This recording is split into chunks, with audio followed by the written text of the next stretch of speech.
Does imposter syndrome go away? Welcome to the School of Self-Worth Live. I'm Sam Osborne, the self-worth guy, and today we're talking about, does imposter syndrome go away? And if you remember one thing from this video, sometimes it does, sometimes it doesn't.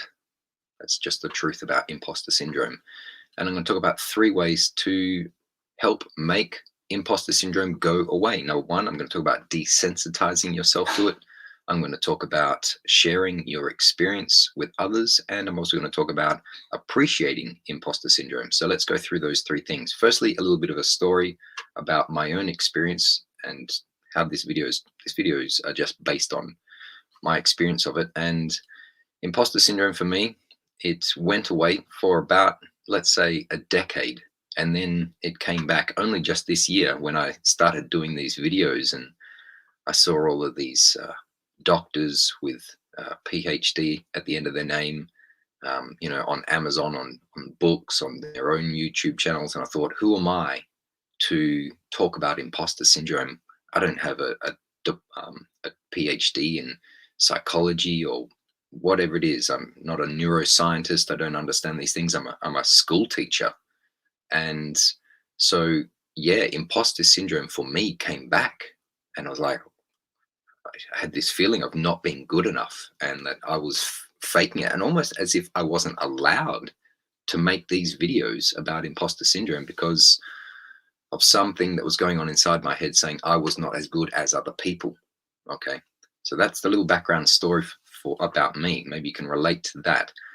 But here's 3 ways that you can make imposter syndrome go away, if you want to call it that. Number one is to try and desensitize yourself to it. This is the first thing that I tried to do, and I guess a lot of people try to do, is whatever it is that they feel like they are an imposter of, is to try and go through the motions, to try and desensitize yourself to the feeling, to try and get over it, right?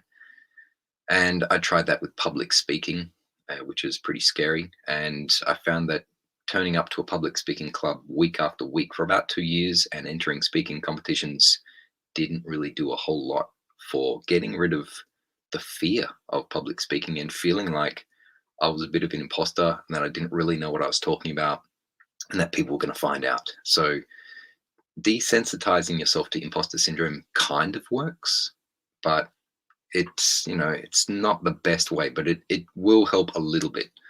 The second way, this one is called basically to share your experience with other people, just to talk about it. Go and talk to a trusted friend, family member, your partner, or your mentor, your therapist, whoever, someone you trust, and share your experience of feeling like an imposter can do a really great amount to making imposter syndrome go away, like to get it off your chest, right? To get it out of your head. I would also say that if you shared your experience of being an imposter with somebody else who feels like an imposter, and you both talk shop, as I like to call it, you say, how was it for you? And the other person shares their experience of being an imposter, can really help to get out of your own head and go, wow, it's not just me, right? I'm not alone in this. And sharing your experience of being an imposter with another person who feels the same is a really great way to help imposter syndrome go away. And the third point is to appreciate that part of yourself, to appreciate this part of yourself that feels like an imposter. And you think, what do you mean by appreciate the imposter syndrome, Sam? Are you kidding? No, I really believe that if you appreciate and cherish the parts of yourself that you do not like, that you are going to help those parts of you to grow, to transform. And it's going to allow you, I guess, first of all, to become grounded, to become humble, to become human, and to accept that, yeah, sometimes we're going to have these feelings of feeling like an imposter, that we're not good enough, and to be totally okay with it. Just to think, you know what? So what? Sometimes I feel like an imposter. Big deal. Get on with it. Just feel the fear and do it anyway, right? That's the classic saying. But I believe if you cherish and appreciate imposter syndrome, you start to see it in a different way. You start to see yourself in a different way. And what you start to see is the things that imposter syndrome is trying to teach you. Well, it's actually trying to teach you that you have this opportunity to grow, and learn about yourself, to learn more about your skill, your craft, whatever field that you're in, whatever area that causes you to feel like an imposter. It's imposter syndrome is a calling to upgrade yourself, if you like, or to ground yourself.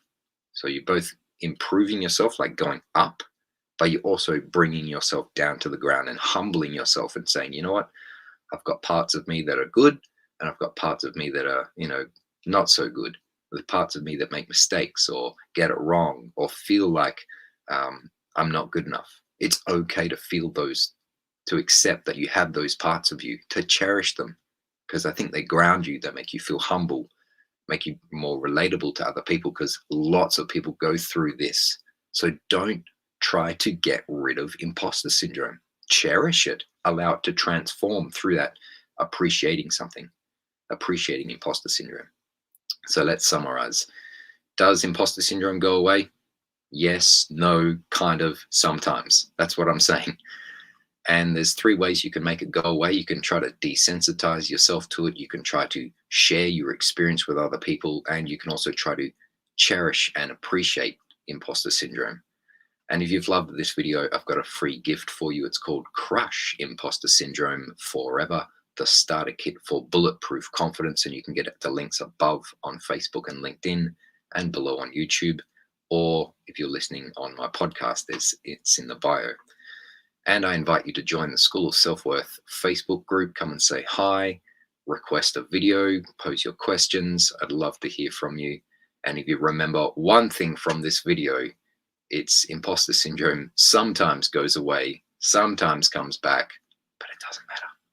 All right, everybody, have a great day. Have a great weekend.